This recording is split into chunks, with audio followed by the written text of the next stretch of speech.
لیکن پاکستان کی تاریخ اور حالیہ تاریخ میں 99 ڈیلز سے تو بھری پڑی ہے، چاہے وہ NRO کی صورت میں ہو یا میاں سے کوئی جدہ جاری کی صورت میں ہو.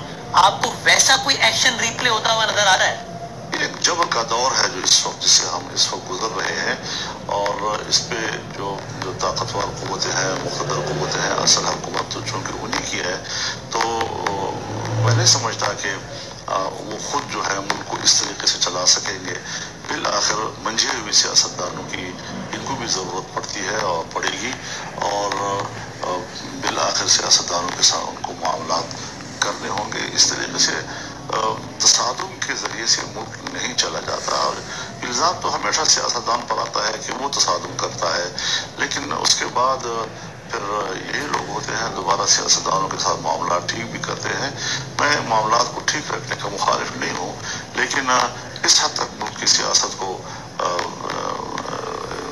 پیچھے دھکیل دینا، غیر مؤثر بنانا، عوام کی نظر میں اس کو گرانا، جبکہ حقیقت ایسا نہیں ہوا کرتا، ایسے اقدامات سے اگر اجتناب کیا جائے تو زیادہ بہتر ہوگا. یہ تو نواز شریف صاحب کی تناظر میں بات ہو گئی. مولانا صاحب آصف علی زرداری صاحب، یہ جو JIT جس کا اتنا چرچا ہے، آپ کی نظر سے گزری ہے مولانا صاحب؟ آپ کو پڑھنے کا اتفاق ہوا ہے اس کے کچھ بھی حصے یا کچھ بھی؟ نہیں، مجھے اس سے مجھے دلچسپی بھی نہیں ہوتی ان چیزوں سے. تو مولانا صاحب، ملک کے ایک سابق صدر، پاکستان کی ایک جماعت کا حکمران، اس پر کرپشن کا الزام لگ رہا ہے. اس حوالے سے اعلیٰ ترین عدالت نے ایک JIT بنانے کا حکم دیا جس میں سارا کچھ بتایا گیا.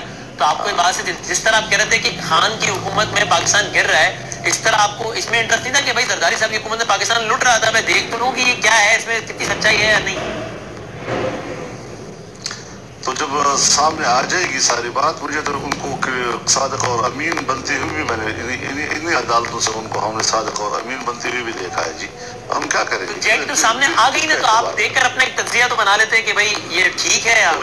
یہ آج پہلی JIT تو نہیں ہے نا جی، پہلی JIT تو نہیں ہے. JIT دیکھ کر سن کر کان پکے ہو گئے ہیں. آپ کے خیال میں آصف زرداری صاحب فائنینشلی کلین آدمی ہیں؟ میں ان چیزوں میں نہیں ہوں بھائی. یہ سوالات کبھی بھی مجھ سے نہ کیا کرپشن اپنا ایسا نان ایشو ہے.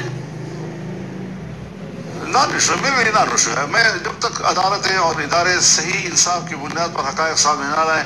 یہ کیا بات ہے کہ ایک آدمی چور بھی ثابت ہو گیا پھر دوبارہ حکمران بھی بن گیا؟ جب چور بنتا ہے تو آپ اس کو جب اقتدار سے نکالتے ہیں تو چور بنا دیتے ہیں، جب دوبارہ اقتدار میں آنے کے لیے سودا کرتے ہیں ان کے ساتھ تو مملکت بنا دیتے ہیں ان کو. یہ ساری چیزیں حضرت اس طرح نہیں ہوتی کہ میں ایک پاکستان کی سیاست میں ایک بہت تجربہ رکھتا ہوں، بہت حالات سے گزرا ہوں، بہت کچھ میں نے دیکھا ہے. اس میں جیلیں دیکھی ہیں، مارشل لائیں دیکھی ہیں، سول گورنمنٹیں دیکھی ہیں، JITs دیکھی ہیں، سارا کچھ دیکھا ہے. تو میں کیسے ایسی جلدی متاثر ہو جاتا ہوں اور بادامی جیسے برخوردار کے سوال پر میں فوراً جذباتی ہو کر جوابات بھی لکھ جاؤں؟ اس طرح تو نہیں ہوگا نا. میں آپ سے یہ معصومانہ سوال برخوردار پوچھنا چاہتا ہے کہ آپ کے خیال میں، اور یہ بات ٹھیک ہے